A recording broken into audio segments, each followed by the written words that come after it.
पिछले लेक्चर में हमने कॉलम और उससे रिलेटेड बेसिक इंफॉर्मेशन के बारे में मालूमात हासिल की थी। इस क्लास में हम देखेंगे कि कैसे कॉलम के न्यूमेरिकल्स या कॉलम को सॉल्व किया जाता है। Numerical number 1, design an axially loaded column 400 by 450 mm pinned at both ends with an unsupported length of 3 meter for carrying a factored load of 2500 kN. Use M20 and FE 415. ये है हमारा आज का problem number 1। इसको solve करते हैं। सबसे पहले गिवन डेटा में साइज ऑफ कॉलम हमको दी हुई है 400 by 450 mm, लेंथ है 3 metre means 3000 mm, factored load दिया हुआ है 2500 kilo newton means 2500 into 10 to the power 3 newton. इसी के साथ साथ हमसे ये कहा गया है कि M20 और FE415 यूज करना है। जो दी हुई साइज 400 by 450 mm है, इसमें से हम ऐसे एज्यूम करते हैं कि विड्थ 450 mm है और डेप्थ 400 mm है। मिनिमम इसेंट्रिसिटी इसमें सबसे पहले मालूम कर लेंगे। मिनिमम इसेंट्रिसिटी का फॉर्मूला है L divided by 500 plus D divided by 30, where L is effective length 3000, which is given 3000 divided by 500 plus D, as we have assumed that D is 400 by 30. This comes as 19.33, which is less than 20 mm. Now take E minimum as 20 mm. E maximum का formula है 0.05 D, 0.05 into 400, which is again 20 mm. As E minimum is not greater than E maximum, the axial load IS formula can be used in this case. अब हम calculate करते हैं slenderness ratio of the column. Slenderness ratio of the column का formula है L effective by D, least lateral dimension. 3000 divided by least lateral dimension is 400, which is equals to 7.5, and which is less than 12. Means this column is short column, as L slenderness ratio is less than 12, hence this column is called as short column. Now we will apply the axial load formula. Axial load formula is PU equals to 0.45 FCK into AC plus 0.67 FY into AS, where FCK is characteristic strength of concrete, AC is area of concrete, Fy is characteristic strength of steel, and AS is area of steel. We know Pu equals to 2500 into 10 raised to the power 3. 0.4 FCK is 20 into AC plus 0.67 into Fy is 415 into AS. We are just putting the given values in this Pu formula. Hence this equation comes like this. Now we know that gross area is this gross area of the column is B into D, which is area of this concrete plus area due to this for steel. Hence it comes as A gross equals to AC area of concrete plus AS area of steel. Therefore AC equals to A gross minus AS. Put this value in this equation,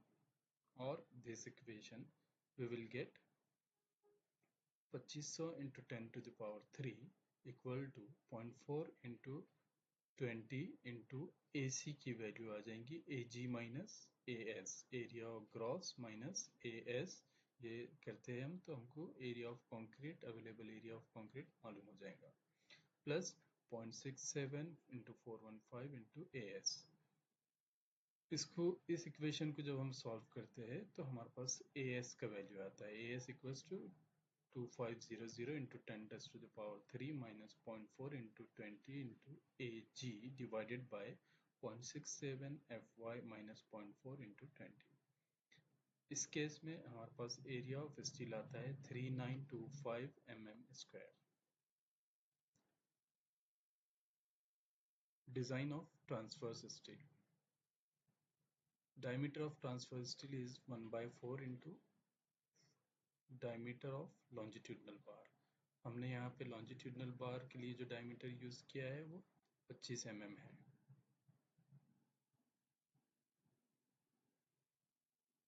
यहाँ पर हमारा आ गया है area of steel। area of steel is 3925। Now assume that we are using 25 mm 5 diameter as length as longitudinal bar। तो number of bars निकालने का formula है हमारा area of steel divided by pi by 4 into d square, where d is the bar diameter we are using for longitudinal reinforcement।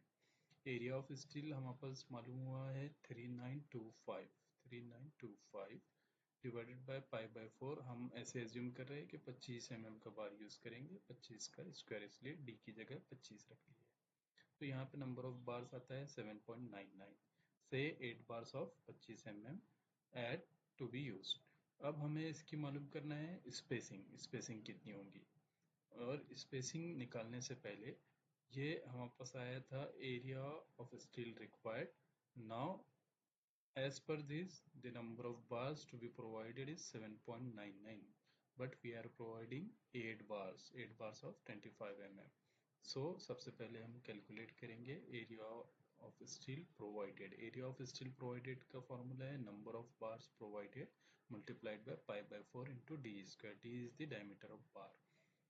हम 8 बार provide कर रहे हैं इसलिए 8 into pi by 4 into 25 square. 25 का डायमीटर हम यूज कर रहे हैं इसलिए 25 का square.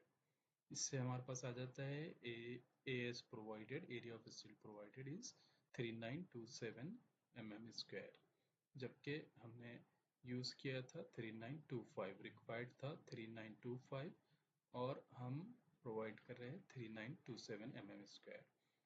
PT steel can be calculated as PT is percentage tension steel is AS provided divided by B into D into 100। ये परसेंटेज में है इसलिए मल्टीप्लाइड बाय 100 होता है। AS provided is 392527 divided by B 450 into D 400 into 100। तो हमारे पास percentage of steel जो use कर रहे हैं वो आता है 2.18। ये 2.18 है जो कि हमको कॉलम में लगता है। मिनिमम स्टील 0.08%, इस 0.8% से ज़्यादा है, और मैक्सिमम स्टील 6% जिससे ये कम है। Hence the PT required, PT is coming is okay. इसके बाद स्टील का स्पेसिंग। ये जो भी हम 8 बार यूज करेंगे इसका हमें कैलकुलेट करना है स्पेसिंग। जब भी कोई कॉलम डिजाइन करना है तो मतलब साइज अगर नहीं दिया हुआ है इस कॉलम का तो उस साइज को हमको फाइंड आउट करना है। जो रेनफोर्समेंट लॉन्जिट्यूडनल रेनफोर्समेंट लगने वाला है वो पता करना है, उस रेनफोर्समेंट का स्पेसिंग मालूम करना है। इसके बाद ट्रांसवर्स स्टील में कौन सा बार डायमीटर यूज होगा, ट्रांसफर स्टील में जो स्पेसिंग दो रिंग्स या दो टाइज, दो ट्रांसफर स्टील लैटरल टाइज के जो स्पेसिंग है बीच का वो कितना होगा ये मालूम करना है। यहाँ तक अभी तक हमने एक तो पहले ये देख लिया कि शॉर्ट कॉलम है कि नहीं है, ई मिनिमम और ई मैक्सिमम कितना है, ए एस टी रिक्वायर्ड कितना है, ए एस टी हम प्रोवाइड कितना कर रहे हैं। फिर हमने इसके बाद चेक किए कि ये परसेंटेज स्टील जो है वो हमारी एज कोडल प्रोविजन जो है कॉलम के लिए 0.8 और 6%, इससे 0.8 से कम तो नहीं है और 6 से ज़्यादा तो नहीं है। जब ये हमने देख लिया कि ये सेटिस्फाई हो रहा है, इसके बाद हम मालूम करेंगे स्टील की spacing. Steel spacing 400 minus 2 into 40, this 40 is clear cover of the column. ये दो साइड से यूज होगा इसलिए 2 into 40 minus 25 bar diameter divided by 2, ये आ जाता है 147.5 mm। Clear spacing between bars 147 minus centre का एक बार 25, ये आ जाता है 122.5 mm से 125 mm। सो इसलिए हम प्रोवाइड करेंगे 25 mm के 8 बार at spacing of 125 mm centre to centre. जैसे कि इसके बाद वाली स्टेप है डिज़ाइन ऑफ ट्रांसवर्स स्टील। सबसे पहले तो diameter of transverse steel to be used is, इसका फॉर्मूला है 1/4 into diameter of longitudinal bar और 6 mm। 1/4 इंटू 25 ये आता है 6.25 और 6 mm की, तो 6.25 आया है। अगर ये 6 से कम होता तो हम 6 mm का बार यूज़ करते, यहाँ पे 6 से थोड़ा सा ही ज़्यादा है। और 6 के बाद जो डायमीटर हमको मार्केट में अवेलेबल होता है वो 8 mm का होता है, इसलिए हम यूज़ करेंगे 8 mm diameter bar for transverse steel और लैटरल टाइज। नेक्स्ट चीज़ जो इसमें होती है कि स्पेसिंग ऑफ ट्रांसवर्स स्टील का स्पेसिंग मालूम करना है, which should be least of the following. 3 cases है जिसमें जो भी इन तीनों से कम रहेगा उतनी स्पेसिंग हमें प्रोवाइड करना है लेटरल टाइज के केस में। केस नंबर 1 है लीस्ट लेटरल डायमेंशन। हमारे पास पता है कॉलम की लेटरल डायमेंशन है हमारे पास 400/450 mm, तो लीस्ट वाली जो डायमेंशन है वो 400 mm। केस नंबर 2 है 16 इंटू लॉन्जिट्यूडनल बार का डायमीटर।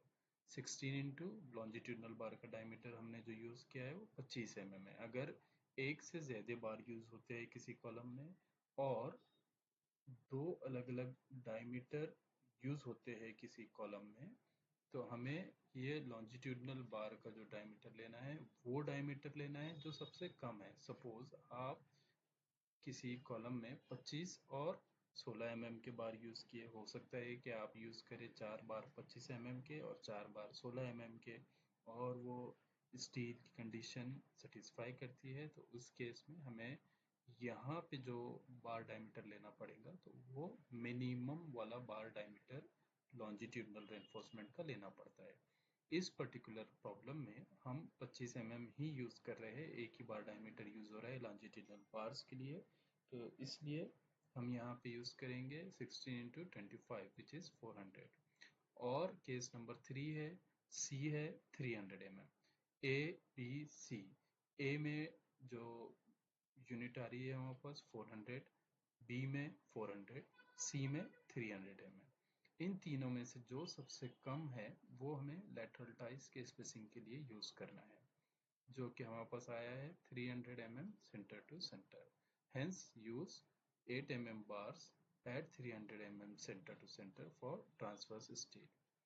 एक रेनफोर्समेंट का डिटेल बनाना है आपको। ये हमारा 450 mm, ये 400 mm का कॉलम सेक्शन, ये 8 बार हम 25 mm के यूज़ कर रहे हैं, 1 2 3 4 5 6 7 8 9, ये सेंटर का बार नहीं आएगा, ये 9 हो गए। हम यूज़ कर रहे हैं सिर्फ 8 बार 25 mm के, है ना, जैसे कि अभी यहाँ पे आया था बस, यस ये 8 बार यूज़ कर रहे हैं हम, तो इसमें ये सेंटर वाले बार की ज़रूरत नहीं है। और ये तीन 6 और बीच के ये 2 बार, 1 और ये 2, इस तरीके से 8 बार यूज़ हो जाएंगे, जो कि ये लॉन्जिट्यूडनल रेनफोर्समेंट कहलाता है, मेन रेनफोर्समेंट कहलाता है। और ये जो आपको डॉटेड दिख रहा है इन कॉलम के पेरीफेरी में और यहाँ पे ऐसे बेंड किया हुआ है, ये लेटरल टाइज है। और सिमिलरली ये दो कॉलम को पकड़ के रखने के लिए ये लेटरल टाइज यूज हो रही है। ये हो गया हमारा प्रॉब्लम नंबर 1 सॉल्व, जिसमें हमें बताया गया था कि आपकी कॉलम की साइजेस दी हुई थी और हमें रेनफोर्समेंट पता करना था, उस रेनफोर्समेंट से रिलेटेड स्पेसिंग जो आएंगी वो, उस रेनफोर्समेंट से रिलेटेड लेटरल टाइज जो आएंगी वो, लेटरल टाइज की स्पेसिंग पता करना था, जिसके लिए हमने सबसे पहले देखे कि ये कॉलम शॉर्ट कॉलम है कि नहीं है, इसेंट्रिसिटी सेटिस्फाई करता है कि नहीं करता है। स्लेंडरनेस रेशो से हमने शॉर्ट कॉलम या लॉन्ग कॉलम ये पता किए, और जो भी हमारा फॉर्मूला था वो उसके चलते हमने रेनफोर्समेंट डिटेल्स कैलकुलेट की। चलिए आते हैं प्रॉब्लम नंबर 2 की तरफ। प्रॉब्लम नंबर 2 है, design A square column with following data. Factored load 3000 kN, M20 Fe415, unsupported length of column is 3 meter, percentage steel for main bar is 1%, check for minimum eccentricity। हमें इसमें एक square column मालूम करने के लिए कहा गया है, स्क्वायर कॉलम डिजाइन करने के लिए ये कहा गया है। पिछले वाले प्रॉब्लम में रेक्टेंगुलर कॉलम था, जैसे कि उसकी साइज 400 बाय 450 mm। इस केस में कॉलम स्क्वायर है, हमारे पास लोड दिया हुआ है, देखिए data given, square column design करना है। PU फैक्टर्ड लोड दिया हुआ है 3000 kN, M20 है, Fe415 है, L 3000 mm है, 3 मीटर, और जो चेंज हुआ है यहाँ पे वो ये वाला हुआ है। एरिया ऑफ स्टील दिया हुआ है 1%, 1% of gross area. Gross area means B into D. इस केस में क्योंकि ये स्क्वायर कॉलम है तो B स्क्वायर भी हो सकता है। तो जैसे कि हम जानते हैं ए ग्रॉस का जो इक्वल होता है area of concrete plus area of steel. Area hence area of concrete will be A gross minus, ये जब इधर जाएंगे तो माइनस का साइन हो जाएगा AS, ए ग्रॉस माइनस, और वापस स्टील दिया हुआ है, स्टील है 1% of the main bar, 1% for main bar, A gross minus 1% of AG minus 1%, मतलब 1 डिवाइडेड बाय 100 इंटू AG, जो आ जाएगा 0.01 AG। इसीलिए AC आ जाता है 0.99 AG। इस वैल्यू को जब हम PU वाले फॉर्मूले में रखते हैं, AC की जगह AC की वैल्यू रख देंगे ताकि ये पूरी इक्वेशन हमको AG के फॉर्म में मिले। इस तरीके से हमारा AG आ जाएगा 280360 mm स्क्वायर। अब हमारे पास इस कॉलम की एक कंडीशन दिया हुआ है इसमें कि ये कॉलम डिजाइन करना है considering square column, hence D equals to under root AG, as AG will be equal to B into D। ये स्क्वायर कॉलम होने की वजह से में B और D सेम है, जिसलिए वो आ जाएगा D स्क्वायर, इसलिए सिर्फ D निकलेगा। D equals to under root square of AG, root square of 280360, जो क्या आ जाता है 529.5 mm, जो बड़ा है 400 mm से। क्योंकि the axial load formula may be only used for column having D should not be less than 400 mm। जब हमारा D 400 mm से कम नहीं होता है तब ही हम PU equals to 0.45 FCK into AC plus 0.67 FY 0.67 FY into AS वाला formula use कर सकते हैं। उसकी दो कंडीशन है, एक तो diameter depth should not be less then 400 mm and D should not be less then 0.12 L। तो चलिए एक कंडीशन तो हमारी सेटिस्फाई हो गई है, D is not less than 400 mm।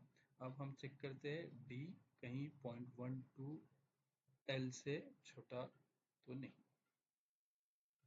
0.12 L, 0.12 into L we know 3000, it comes 360 mm। Again D is not less than 0.12 L। ये equation भी हमारी सेटिस्फाई हो रही है। ई मिनिमम इसेंट्रिसिटी जो है वो हम मालूम करेंगे। E minimum equals to L divided by 500 plus D divided by 30। हमारे पास L पता है हमें 3000 है, L D जो है 530 है, तो ये ई मिनिमम आता है 23.67। ई मैक्सिमम 0.05 D, 0.05 इंटू 530, ये आता है 26.5 mm। E minimum is less than this 26.5, therefore ये कॉलम ओके है। स्लेंडरनेस रेशियो ऑफ कॉलम पता करेंगे कि ये कॉलम शॉर्ट कॉलम है कि नहीं है। शॉर्ट कॉलम स्लेंडरनेस रेशियो दी जाती है L effective divided by D से, जो कि इक्वल्स टू है 3000 divided by 530 equals to 5.66 which is less than 12, hence this column is short column। इसी तरीके से हम एरिया ऑफ स्टील मालूम करेंगे। एरिया ऑफ स्टील हमें बताया है, जैसे बताया गया है कि 1% ऑफ AG है। AG हमें पता चल गया है 0.01 into AG is 530 into 530, therefore area of steel आ जाता है 2809। इस केस में आपको एरिया ऑफ स्टील यहीं से मालूम हो जाएगा। लास्ट केस में हमने एरिया ऑफ स्टील मालूम करे थे और फॉर्मूले से, लेकिन यहाँ पे क्योंकि तो हमको परसेंटेज ऑफ स्टील दिया हुआ है, इसलिए उस परसेंटेज को ग्रॉस एरिया से जब हम रखते हैं तो हमारे पास एरिया ऑफ स्टील आ जाएगा। एज्यूम करो कि हम 25 mm का बार मेन रेनफोर्समेंट यूज कर रहे हैं। Number of bar can be calculated as area of steel divided by pi/4 into d square, मतलब d is the bar diameter which we are using, pi/4 into 25 square which comes as 490.82। तो ये number of bars जो हमें use करना है वो आता है 4.7 बार्स से 6 बार हम यूज कर रहे हैं 25 mm के।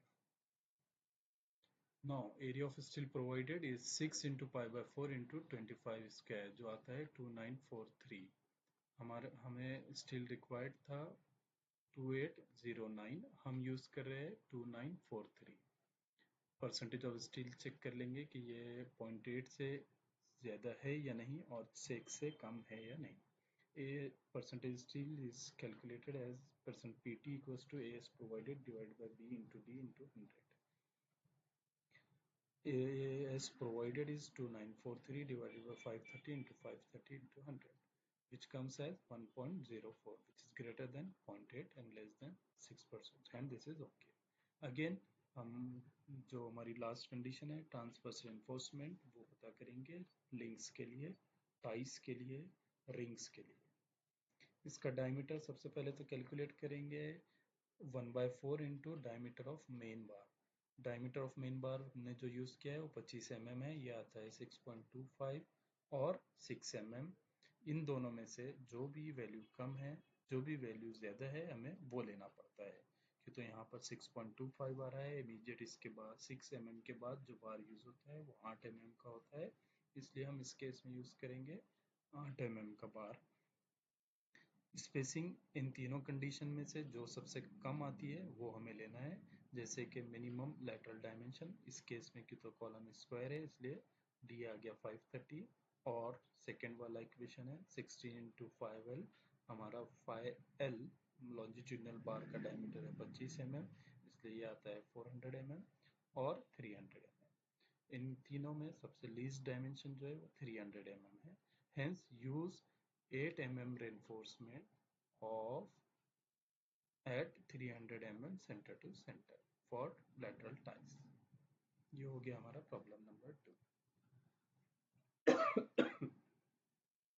Problem number 3, design a circular column to carry N axial load of 1500 kN।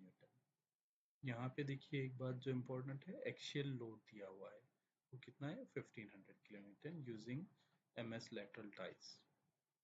Use M25 and Fe415 steel. The unsupported length of column is 3.75 meter. Data given। सबसे पहले तो हमें कहा है सर्कुलर कॉलम डिजाइन करने के लिए। एक हमने रेक्टेंगुलर किया, उसके बाद वाला स्क्वायर, और ये है सर्कुलर कॉलम। यहाँ पे एक्सियल लोड दिया हुआ है 1500 किलो न्यूटन, 1500 इंटू 10⁻³ ये अगर एक्सियल है तो फैक्टर्ड लोड कितना हो जाएगा P into 1.5, 1.5 into 1500 into 10⁻³ Fe415 use करने के लिए कहा गया है, और M25 लेंथ जो है अनसपोर्टेड लेंथ वो है 3.75 mm, 3.75 metre, which equals to 3750 mm। देखिए जैसे मैंने बताया P एक्सियल लोड है 1500 kilo newton, hence factor load PU equals to 1.5 into 1500 which comes as 2250 kilo newton. जब हम इसको न्यूटन में लाएंगे तो ये हो जाएगा 2250 into 10⁻³ newton. Size of column 0.12 L equals to 0.12 into 3750 equals to 450 mm. As for using axial load formula, D should not be less than 400 mm, और यहाँ पे ये आ रहा है 450 means okay, और 0.12 L, that is D should not be less than 450 mm. Hence we can use axial load formula. Now we can apply axial load formula. Axial load formula है हमारा PU equals to 0.4 FCKAC plus 0.67 FY into AS. Again AG equals to AC plus AS. AC equals to, AC हमारे पास दिया हुआ है, AC नहीं, AG दिया हुआ है, AS कितना बताया है इसने, यहाँ पे नहीं बताया हुआ है। और हम ऐसे एज्यूम करेंगे कि हम मिनिमम स्टील जो है वो 0.8% यूज़ कर रहे हैं, इसलिए AS की जगह हम डाल देंगे 0.08 इंटू AG। इस तरीके से हमारे पास इस फॉर्मूले के थ्रू एरिया ऑफ कंक्रीट आ जाएगा 0.992 AG। इस वैल्यू को जब हम इस इक्वेशन में डालते हैं तो वो आता है PU equals to 0.45 FCK into 0.992 AG plus 0.67 FY into AS। इस इक्वेशन को अब जब हम AG के फॉर्म में ले लेते हैं तो हमारे पास टोटल AG आता है 185,270 mm²। अब जैसे कि हम जानते हैं कि AG equals to pi by 4 into D square, क्योंकि तो ये सर्कुलर कॉलम है और सर्कुलर कॉलम का एरिया होता है pi by 4 into D square. Circular column का ग्रॉस एरिया जब हम निकालेंगे तो AG equals to pi by 4 into D square. इस वजह से हमारे पास डी आ जाएगा under root 4 into AG divided by pi.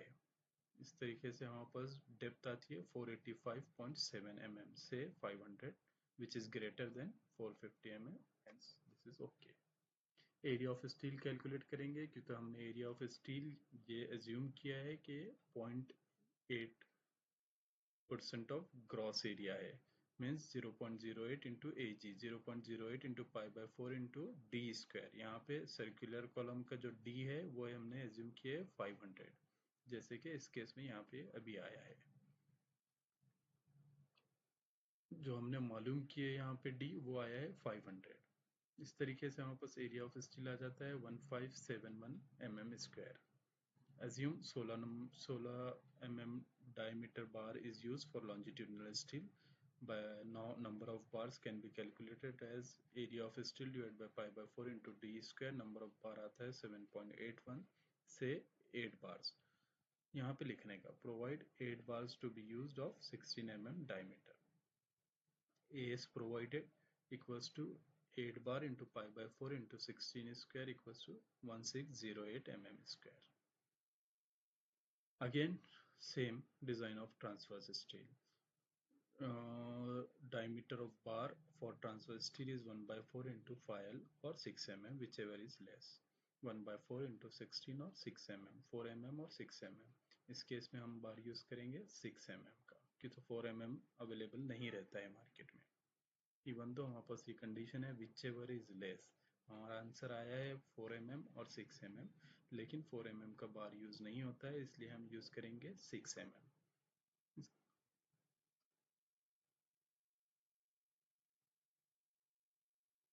Next problem. A 4-meter height column is effectively held in position at both ends and restrained against rotation at one end। यहाँ पे इस प्रॉब्लम में हमारी जो इफेक्टिव लेंथ की conditions थी, वो जो चार्ट हमने पढ़े थे इंट्रोडक्शन में, उसका यूज आएगा। उसमें जो सेकंड वाली कंडीशन थी कि एक एंड फिक्स्ड है और एक and both end are effectively held and restrained against rotation at one end, means condition number 2। its diameter is restrained to 400 mm, means ये circular column है और इसका diameter जो restrain किया है 400 mm से ज़्यादा नहीं होना चाहिए। Calculate the reinforcement if it is required to carry a factored axial load of 1500 kN, use M20 and Fe 4.5। यहाँ पे हमारे पास लेंथ की कंडीशन दिया हुआ है, लोड दिया हुआ है, diameter maximum to be used वो दिया हुआ है। तो चलिए करते हैं। यहाँ पे लेंथ है 4 metre, L effective will be as per that condition 0.8 into L which comes as 3200। अब हमारे पास फॉर्मूला है L effective by D, this should not be less than 12। अगर ये लेस देन 12 है means the column is this should be less than 12, और ये अगर लेस देन 12 है मतलब ये कॉलम हमारा होता है शॉर्ट कॉलम। मिनिमम एसेंट्रिसिटी वाला फॉर्मूला जो है वो यूज करेंगे, देखेंगे एसेंट्रिसिटी कितनी आता है, L E divided by 500 plus D divided by 30 which comes as 19.7। इसे चेक करेंगे 0.05 डी से, वो आता है 20 mm, E minimum is less than this, hence this is okay. अब इसका मतलब है कि हम पी यू वाला जो फार्मूला है हमारा एक्शन लोड का, वो यूज़ कर सकते हैं। जब इस फार्मूले में हम सब वैल्यू रखते हैं ए जी के फॉर्म में लेके, जैसे यहाँ पे हमने लिया है A G equals to A C plus A S, इस तरीके से ए सी को हम ए जी के फॉर्म में ले लेंगे, और वो ए सी की वैल्यू जब यहाँ पे डालते हैं तो हमारे पास एरिया ऑफ स्टील आ जाता है। और इस एरिया ऑफ स्टील से हम सबसे पहले एज्यूम करेंगे कि कौन से बार डायमीटर हम यूज़ कर रहे हैं, उस बार डायमीटर के हिसाब से नंबर ऑफ बार्स कैलकुलेट कर लेते हैं। जैसे कि हमारे पास यहाँ पे आ रहा है 9.8 बार्स से 10 bars of 20 mm is used. Again 10 बार के हिसाब से पीटी कितना होता है, एरिया ऑफ स्टील प्रोवाइडेड वो फाइंड आउट करेंगे, PT required percentage of steel find out करेंगे, चेक करेंगे कि वो 0.8 से कम तो नहीं है और 6 से कहीं ज़्यादा तो नहीं हो रहा है। अगर ये इक्वेशन सेटिस्फाई हो रही है, जैसे कि हो रही है यहाँ पे, इसलिए हमारा कॉलम ओके है। Similarly design of transverse reinforcement का डायमीटर हम सबसे पहले फाइंड आउट करेंगे। इस केस में हमारे पास डायमीटर जो मालूम हो रहा है 1/4 फाइल के हिसाब से, वो हो रहा है 5 mm और 6 mm की। तो 5 mm का बार अवेलेबल नहीं रहता है मार्केट में, इसलिए हम यूज़ करेंगे 6 mm बार्स। अगेन स्पेसिंग की तीनों कंडीशन डी और 16/5L और 300 mm, इसमें से जो भी मिनिमम है वो हमने यूज़ करना है, वो आ रही है 300 mm। इसमें लिख देना है कैसे, provide 6 mm at 300 mm centre to centre. Next problem, calculate working load carrying capacity of column 300 by 300 mm of column 300 by 300 mm provided with by 6 bars of 16 mm diameter. Use M20 and Fe415। इस problem में हमें column का section दिया हुआ है, column में लगने वाला एरिया ऑफ स्टील दिया हुआ है, M20 दिया हुआ है, ग्रेड ऑफ कंक्रीट, और ग्रेड ऑफ स्टील दिया हुआ है 415। हमें मालूम करना है पी यू। पी यू का फॉर्मूला हमारे पास है 0.4 F C K A C plus 0.67 F Y into A S. इसको जब हम ग्रॉस एरिया के फॉर्म में रख लेते हैं तो एरिया ऑफ कंक्रीट अवेलेबल हो जाएगा हमारे पास।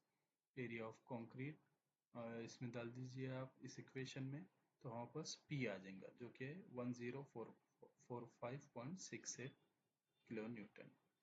यहाँ पे जो सबसे पहले P मिलेगा हमको, वो मिलेगा 1045680 न्यूटन। इसको जब हम किलो न्यूटन में कन्वर्ट करेंगे तो ये वैल्यू आ जाएंगी 1045.68 किलो न्यूटन। ये तो हो गया है आपका फैक्टर्ड लोड, और हमें मालूम करने के लिए इसने कहा है working load. Working load will be P equals to P U divided by 1.5। Factor of safety जो है हमारा 1.5 है, उससे डिवाइड करने पे हमें अवेलेबल हो जाएगा working load, which comes as 697.12 kilometre. चलिए एक लास्ट प्रॉब्लम और लेते हैं। Calculate area of compression steel required for a column having size 300 by 300 mm carrying an axial load of 600 kilonewton, use M15 and Fe415। Again इसमें भी हमको area of steel मालूम करने के लिए कहा है। ग्रॉस एरिया इसने दिया हुआ है 300 by 300 mm, पी दिया हुआ है 600 किलो न्यूटन। लास्ट केस में भी, हाँ लास्ट केस में हमको कैलकुलेट करने के लिए कहा गया था पी, है ना, एरिया ऑफ स्टील दिया हुआ था। इस केस में एरिया ऑफ पी दिया हुआ है और एरिया ऑफ स्टील फाइंड करना है। तो हम इसको लगवाते हैं, यहाँ पास एक्शियल लोड दिया हुआ है, फैक्टर लोड आ जाएगा 1.5 into P, 1.5 into 600 which comes as 900।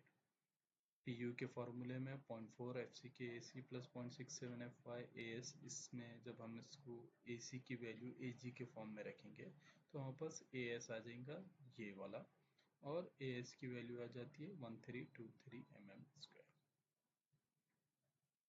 ये 5 से 6 प्रॉब्लम हमने सॉल्व किए हैं, जिसमें rectangular column, square column, circular column, how to find out the load carrying capacity of column, how to find out the section of column, और कैसे किसी column का steel, number of bars, lateral ties का बार diameter, lateral ties की spacing मालूम करना है हमें, ये सब आ गया है। ठीक है, शुक्रिया।